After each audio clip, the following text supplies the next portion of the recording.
How to configure screencasting permissions. This tutorial shows you how to mirror your phone screen wirelessly to a nearby TV using Samsung Smart View. First, swipe down with 2 fingers from the top of the screen to open the quick panel. Let me show you. After that, tap on the Smart View icon. From there, your phone will start searching for nearby TVs on the same Wi-Fi network.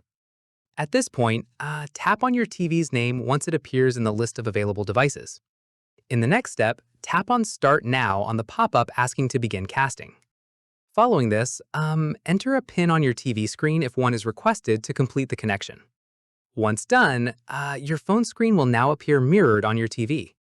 From here, tap on the 3 dots within Smart View if you want to adjust settings like phone aspect ratio.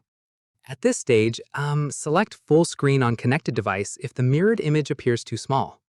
Keep in mind, both your phone and TV need to stay connected to the same Wi-Fi network throughout the entire mirroring session. Finally, tap on the Smart View icon again and tap Disconnect whenever you're done casting. And that's it. If this guide helped you configure screencasting permissions, give it a like, subscribe for more Android tutorials, and tap the bell icon for updates. See you in the next one.